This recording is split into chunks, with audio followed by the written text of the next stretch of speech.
Good morning दोस्तों, मैं A K. Tiwari. आज हम पढ़ेंगे क्लास 10 का मैथ एनसीईआरटी चैप्टर है स्टैटिस्टिक्स और इसमें पढ़ेंगे मीडियन। तो मीडियन क्या है, इसका डेफिनेशन देखते हैं। मीडियन इज द मेजर और value of central tendency which gives the value of middle term of A given data.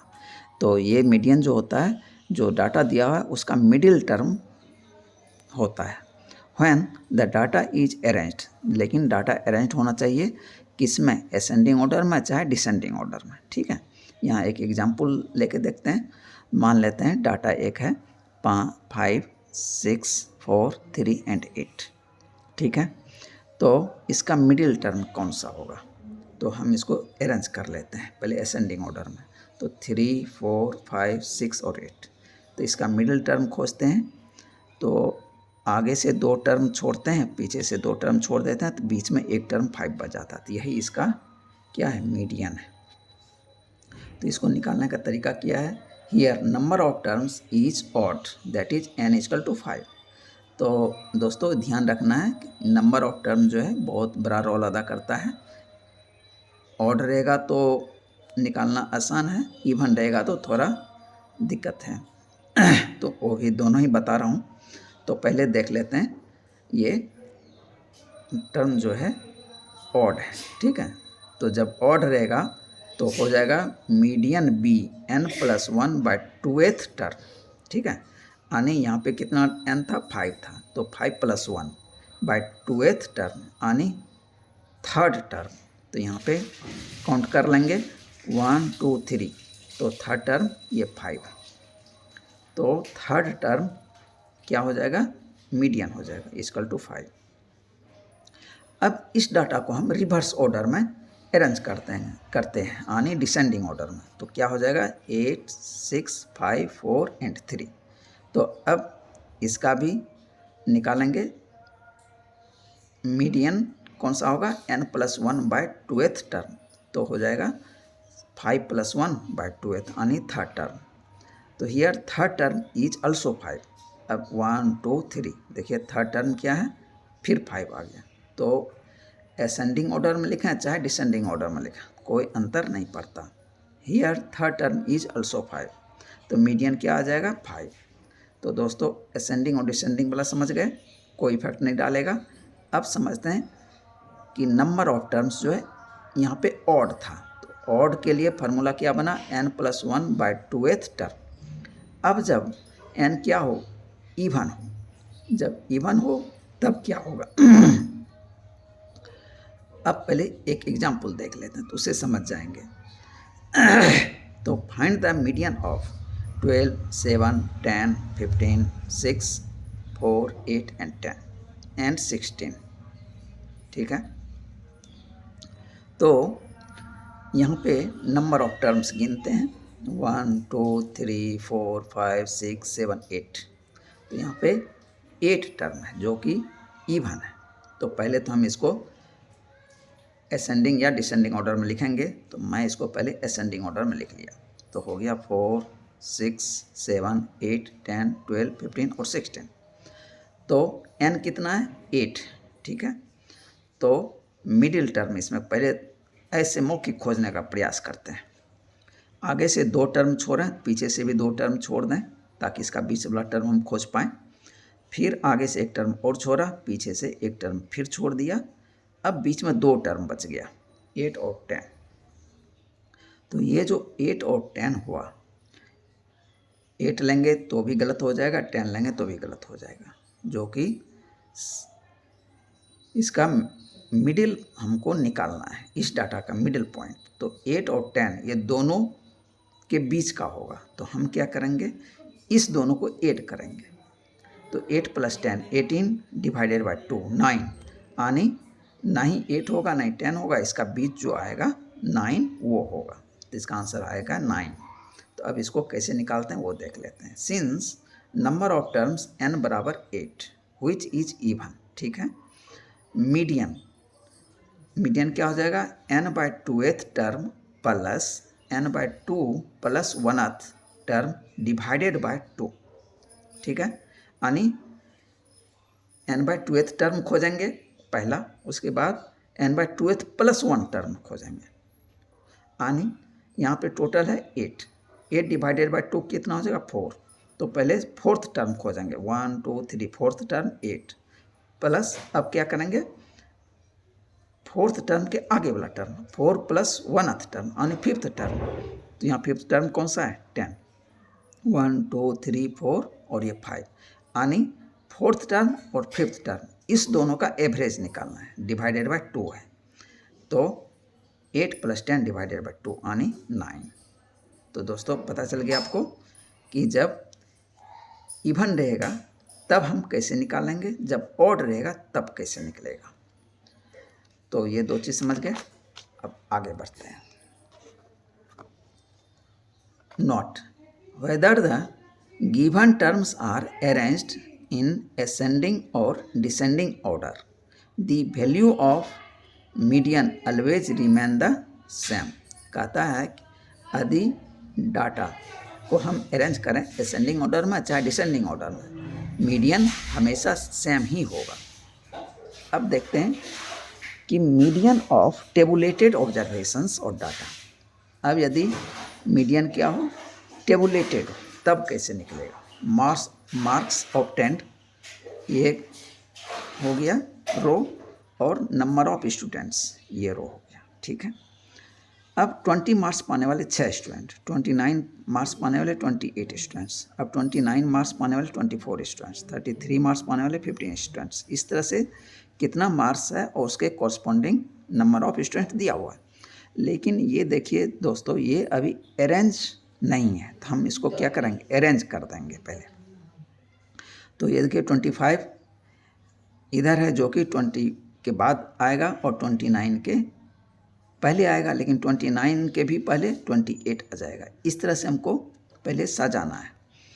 तो 20, 25, 28, 29, 33, 38, 42, 43। अब इसका कॉरस्पॉन्डिंग जो भी नंबर ऑफ स्टूडेंट है उसको लिख देंगे। अब इसके बाद एक कुमुलेटिव फ्रीक्वेंसी का एक कॉलम बनाएंगे, ठीक है। अब कुमुलेटिव फ्रीक्वेंसी क्या होती है, जैसे 20 मार्क्स पाने वाले 6 स्टूडेंट हो गए, ये तो 6 ही रह जाएगा, ठीक। लेकिन 25 मार्क्स पाने वाले 20 स्टूडेंट, ठीक है। तो ये जो हुआ कुमुलेटिव फ्रीक्वेंसी का हम क्या करेंगे 25 मार्क्स का जो है इंक्लूड कर देंगे ये 20 वाले बच्चे के साथ, यानी हम ये करते हैं अब 25 मार्क्स से कम पाने वाले टोटल बच्चे कितने हो गए, ये 6 और ये 20, तो 6 प्लस 20 26 हो गए। उसी तरह से 28 इसमें पाने वाले 28 मार्क्स पाने वाले 24 बच्चे हैं। अब 28 मार्क्स से कम वाले कितने बच्चे हो गए टोटल, तो यहाँ तक निकाला था 26 आप प्लस 24 कर देंगे तो 50 बच्चे हो जाएंगे। अब 29 मार्क्स पाने वाले 28 बच्चे हैं, तो यहाँ तक 50 हुआ था प्लस उसमें 8 कर देंगे 28, तो 50 प्लस 28 78। अब 33 मार्क्स से कम पाने वाले बच्चे, ये 15 बच्चे जो है यहाँ तक जोड़ा था उसमें जोड़ देंगे तो ये निकल जाएगा 93 बच्चे। इस तरह से 38 मार्क्स पाने वाले 4 बच्चे 93 प्लस 4 तो 97 बच्चे, 42 मार्क्स पाने वाले 2 बच्चे 97 प्लस 2 99 बच्चे, 43 मार्क्स पाने वाले 1 बच्चे तो 99 प्लस 1 100 बच्चे। अब ये जो फ्रीक्वेंसी टेबल है इसको हम जोड़ लेंगे, ये भी 100 होना चाहिए और यहाँ जो निकलेगा टोटल वो भी 100 होना चाहिए। यदि दोनों मिल गया यानी सेम हो गया तो आपका जो एडिंग है वो सही है, आपने जो कुमुलेटिव फ्रीक्वेंसी निकाला वो भी सही है और इधर जो ऐड किया वो भी सही है। तो ये चेक करने का तरीका है दोस्तों कि ये दोनों इक्वल होना चाहिए, ठीक। अब यदि कोई कम बेस हुआ तो इसका मतलब है कहीं कुछ न कुछ त्रुटि है तो उसको सुधार सकते हैं आप। अब इसको निकालते हैं कैसे होगा। हियर n बराबर 100 विच इज़ इवन, तो इवन है इसका मतलब है हमको 100/2 करेंगे 50th और 51th दो गो हमको निकालना पड़ेगा। तो मीडियन विल बी n/2th और n/2 प्लस 1th ऑब्जर्वेशंस होगा, उसका एवरेज निकालेंगे। दैट इज 100/2 आणि 50th and 100/2 plus 1 आणि 51th observations. We have 50th observations. अब 50th ऑब्जर्वेशन हम इसमें कुमुलेटिव फ्रीक्वेंसीज हम खोज पाएंगे। तो देखिए यहाँ 6 है, यहाँ 26 है, यहाँ 50 है, तो 50th ऑब्जर्वेशन यहाँ मिल रहा है। तो इसमें देखते हैं इसके कॉरस्पॉन्डिंग हम आएंगे 28 मार्क्स से। अब 51th ऑब्जर्वेशन कहाँ आएगा? तो 50 के बाद वाले कॉलम में चला जाएगा यानी इस कॉलम में है। अब इसके कॉरस्पॉन्डिंग हम इस रो में देखेंगे तो 29 मार्क्स है, ठीक है। यानी 28 और 29 का हम एवरेज निकालेंगे। अब तो ये जो मार्क्स है ये मीडियन हो जाएगा। तो we have 50th observation is 28 and 51th observation is 29। तो मीडियन कितना हो जाएगा? 28 + 29 डिवाइडेड बाय 2, 28.5। तो इस एग्जाम्पल का आंसर कितना आ गया? 28.5। The median 28.5 conveys that the 50% students marks are less than 28.5 and rest 50% are more than 28.5। अब कहता है मीडियन ऑफ ग्रुप्ड डाटा। अब यदि डाटा क्या हो? ग्रुपिंग में दिया हुआ हो, तो पहले इसमें हम दो चीज़ हम समझ लेते हैं। एक होता है मोर देन और इक्वल टू, दूसरा होता है less than and equal to. Frequency distribution, तो यहाँ पे हम ये दो चीज़ देखते हैं। तो इसमें एक एग्जांपल आपको दिया हुआ है ये, ठीक है। ये एक आपको टेबुलेटेड डाटा दे दिया। 0 से 10 मार्क्स पाने वाले 5 बच्चे, 10 से 20 मार्क्स पाने वाले 3 बच्चे और 20 से 30 मार्क्स पाने वाले 4 बच्चे, 30 से 40 3 बच्चे। इस तरह से सभी क्लास का कॉरस्पॉन्डिंग फ्रीक्वेंसी दे दिया, ठीक है। अब इसको पहले सीख लेते हैं कैसे हम फ्रीक्वेंसी डिस्ट्रीब्यूशन करते हैं। वो पहले लेस देन देखते हैं, ठीक है। अब हम आपको इस एग्जाम्पल में ये कहें 0 से 10 मार्क्स पाने वाले 5 बच्चे, यानी वो बच्चा जो है 0 से 10 यानी 0 मार्क्स से शुरू होगा 10 मार्क्स तक कितने बच्चे होंगे? 5। उसमें कुछ बच्चे को 4 भी आया होगा, किसी को 6 भी आया होगा, किसी को 7 भी आया होगा, यानी इस तरह से मैक्सिमम 10 नंबर। यानी 10 नंबर से कम लाने वाले बच्चे कितने हैं? 5 हैं। यानी लेस देन 10 कितना है? इसमें हम अपर लिमिट लेंगे, क्लास इंटरवल का अपर लिमिट। लेस देन 10 कितने बच्चे? 5 बच्चे। उस तरह से 10 से 20 के बीच 3 बच्चे हैं। यदि मैं ये कहूँ 20 से कम नंबर लाने वाले कितने बच्चे होंगे? तो ये 5 और ये 3, ये 8 हो जाएगा, यानी 8 बच्चे हो जाएंगे। उस तरह से 20 से 30 क्लास इंटरवल में कितने बच्चे हैं? 4। तो मैं ये कहूँ कि 20 से 30 यानी 30 से कम नंबर लाने वाले बच्चे कितने हैं? तो ऊपर ये जितने हैं ये सब 8 हो जाएंगे। तो इस तरह से हम तो 30 से कम लाने वाले बच्चे कितने हो गए? 4 और ये 8।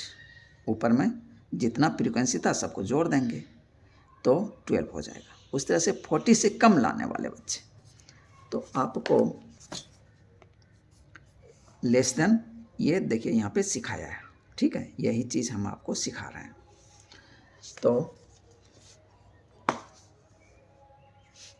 तो लेस देन 40। अब यहाँ तक तो 12 आया था, तो ऊपर जितना भी फ्रीक्वेंसी है 40 मार्क्स तक के जोड़ देंगे तो मेरा निकल जाएगा लेस देन 40। उस तरह से लेस देन 50 कितने हो जाएंगे? 15 + 3 18, यानी इसके जस्ट ऊपर तक आया था 15, उसमें से 3 8 कर देंगे इस क्लास इंटरवल का जो फ्रीक्वेंसी है उसको, तो 18 हो जाएगा। उस तरह से 60 से कम लाने वाले बच्चे कितने हो जाएंगे? 18 + 4 22। 70 से कम लाने वाले बच्चे 22 + 7 29। 80 से कम लाने वाले बच्चे 29 + 9 38। 90 से कम लाने वाले बच्चे, ये 38 प्लस इसका फ्रीक्वेंसी 38 + 7 45। अब 100 से कम लाने वाले बच्चे, तो टोटल ही बच्चे आ जाएंगे 45 + 8 53। तो here 10, 20, 100 are the upper limits of the respective class interval. इसमें जो 10, 20 लिए हैं, क्लास इंटरवल जो था 0 से 10, 10 से 20, सबका अपर लिमिट लिए थे, ठीक है। Now to find the median of group data we can use any one of these cumulative frequency distribution. तो हम इसमें से एक और डिस्ट्रीब्यूशन है ग्रेटर देन,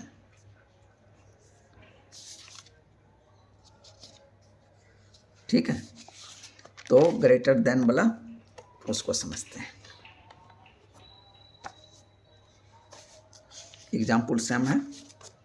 तो यदि मैं ये कहूँ 0 से लेके 100 मार्क्स तक का दिया है डिस्ट्रीब्यूशन, मैं ये कहूँ 0 से अधिक लाने वाले बच्चे, ये कितने हो जाएंगे? टोटल ही हो जाएंगे, सारे बच्चे हैं 0 से अधिक। तो ये टोटल जो फ्रीक्वेंसी है, जैसे 53 हो गया। अब मैं बोलूँ 10 से अधिक मार्क्स लाने वाले बच्चे, 10 से 100 के बीच, तो क्या हो जाएगा? 0 से 10 वाला जो है उसमें से माइनस हो जाएगा, ठीक। उस तरह से मैं ये बोलूँ कि 20 से अधिक लाने वाले बच्चे, इसमें जो है हम लोअर लिमिट ले रहे हैं, और इसके पहले वाले एग्जाम्पल में अपर लिमिट ले रहे थे, यानी लेस देन वाले में अपर लिमिट लेंगे और ग्रेटर देन वाले में लोअर लिमिट लेंगे, ठीक। तो यहाँ से जो 20 से मैंने बोला अधिक, तो यहाँ तक का जो बच्चा है, इसके पहले वाला यानी 5 और 3 8, ये टोटल बच्चे में से माइनस हो जाएंगे।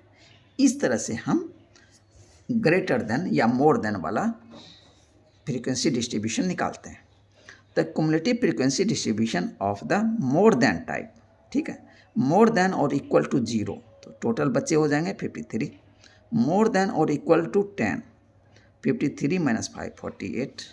मोर देन और इक्वल टू 20, 48 - 3 45। मोर देन 30, तो 45 - 4 41। More than 40, 41 - 3 38। More than 50, 38 - 3 35। More than 60, 35 - 4 31। More than 70, 31 - 7 24। More than 80, 24 - 9 15। More than 90, 15 - 7 8। इस तरह से here 0, 10, 20 -90 are the lower limits of the respective class interval. तो यहाँ पे लोअर लिमिट लिए थे जिससे ज़्यादा, और पहले वाले एग्जाम्पल में अपर लिमिट लिए थे उससे कम, ठीक है। इस दो डिस्ट्रीब्यूशन में से कोई भी आप यूज कर सकते हैं। अभी जो एग्जाम्पल लिए थे उसका हम आंसर निकाल के देखते हैं कि वो कैसे निकलेगा। We can make final table marks 0 से 10 5 बच्चे, कुमुलेटिव फ्रीक्वेंसी इसका 5 ही हो जाएगा। 10 से 20 3 बच्चे हैं, यहाँ से ऊपर सारा जोड़ देंगे तो वो इस क्लास इंटरवल तक का कुमुलेटिव फ्रीक्वेंसी हो जाएगा। 5 + 3 8, यानी यहाँ तक हो गए 8 बच्चे। 10 से 20 4, कुमुलेटिव फ्रीक्वेंसी कितना हो जाएगा? 8, ये 8 अब प्लस इस क्लास का फ्रीक्वेंसी 8 + 4 12। अब 30 से 40 तक, यहाँ तक कुमुलेटिव फ्रीक्वेंसी कितना हो जाएगा? ये 12 और इसका फ्रीक्वेंसी 12 + 3 15। अब 40 से 50, तो ये 15 और इसका फ्रीक्वेंसी इस क्लास का 15 + 3 18। अब 50 से 60 4 बच्चे हैं, तो इस 18 + 4 को जोड़ देंगे 22। 60 से 70 7 बच्चे हैं, तो 22 + 7 29। 70 से 80 9 बच्चे हैं, 29 + 9 तो 38। अब 80 से 90 7 बच्चे हैं, 38 + 7 45। अब 90 से 100 ये 45 प्लस ये 8 53। इस तरह से हम ये जो टेबल बना ये कुमुलेटिव फ्रीक्वेंसी का बन गया। अब now to find the median class, अब हम इसमें से मीडियन क्लास पहले फाइंड करेंगे। टोटल नंबर कितना है 53, तो ये क्या है, इवन नंबर है कि ऑड नंबर है, तो ऑड नंबर है। तो हम क्या करेंगे n/2, n/2th टर्म हम खोजते हैं, तो 53 डिवाइडेड बाय 2, ठीक है, तो आ जाएगा 26.5। अब इसमें हम खोजते हैं 26.5 कहाँ आ रहा है, तो 26.5 तो है नहीं, तो हम उसके नियर बाय जाएंगे। उसके नियर बाय 26 कहाँ आएगा, या तो यहाँ पे 22 है, यहाँ 29 है, तो 22 हो सकता है या 29 हो सकता है। तो हम देखेंगे 26.5 किसके नियर बाय है, तो ये 29 के नियर बाय है। तो इसका मतलब है कि इस रो में इसका जो क्लास होगा आएगा 29 वाले में, तो ये हो जाएगा 60 से 70। तो इसका हो जाएगा मीडियन क्लास 60 से 70। मीडियन क्लास क्या हो गया 60 से 70। इसलिए मीडियन बराबर L plus n/2 minus CF divided by F cross H। अब समझते हैं इस फार्मूला में ये सब टर्म। n क्या है, total number of cumulative frequency जो निकाले हैं 53, तो n हो गया 53 divided by 2 minus CF cumulative frequency. ये कुमुलेटिव फ्रीक्वेंसी कौन सा है, जो क्लास मुझे मिला उसके जस्ट पहले तक, यानी ये 22 इस क्लास में मिला है मुझे, तो इसके पहले तो ये 22 CF हो गया 22 बट F, ये F जो है उस क्लास का फ्रीक्वेंसी कितना है 7, ये F हो गया 7। H ये क्या है, क्लास इंटरवल है H। L क्या है, लोअर लिमिट, इस क्लास का लोअर लिमिट, ठीक है।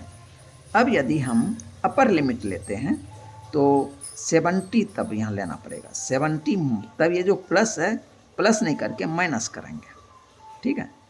तो 70 माइनस n/2 माइनस CF बटा F क्रॉस H, तब उससे निकालना पड़ेगा मुझे, ठीक। लेकिन मैं यहाँ पे लोअर लिमिट से निकालेंगे, ठीक है। तो लोअर लिमिट लेंगे तो यहाँ प्लस मुझे करना है। तो सब टर्म का मीनिंग समझ गए। अब इसका वैल्यू पुट कर देंगे तो मेरा आंसर आ जाएगा। Now substituting the values in formula we get median. L कितना है 60 प्लस n कितना है 53/2 माइनस CF कितना है 22 बटे उस क्लास का फ्रीक्वेंसी कितना है F 7 क्रॉस H कितना है 10। अब 60 plus 26.5 minus 22 divided by 7 cross 10, तो 26.5 में से 22 माइनस करेंगे तो 4.5 आ जाएगा। उसके बाद बटा 7 कर देंगे, ये H 10 है इंटू में 10, अब ये प्लस है और ये 60, तो आ गया 60 प्लस 45/10 कर देंगे, ये डेसिमल उड़ा देंगे तो इतना बटा 10 हो गया, क्रॉस इस 10 को लिख दिया बटा 7, ये 7 जो है 7 10 कट गया, तो आ गया 60 प्लस 45/7। तो मुझे क्या मिल गया 60 प्लस इसको डिवाइड करेंगे 7 से तो ये आ जाएगा 6.4, तो दोनों को ऐड कर देंगे तो 66.4, तो यही मेरा आंसर होगा। So half of the students have scored marks less than 66.4 and other half have scored marks more than 66.4।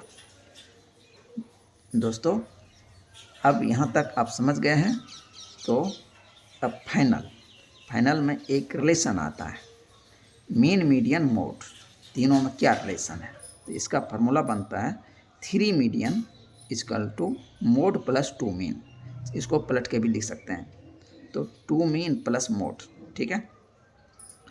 इस 3 में से 2 यदि पता हो तो तीसरा निकाल सकते हैं। कोई भी 3 है उसमें से 2 पता आपको होना चाहिए, तो 2 यदि पता है तो तीसरा आप निकालेंगे। कोई भी 2 पता हो तो तीसरा निकाल लीजिएगा फार्मूला में डाल के। तो दोस्तों आज का वीडियो यहाँ समाप्त करते हैं। अब मिलते हैं एक्सरसाइज के सॉल्यूशन के साथ अगले वीडियो में। Okay, thank you.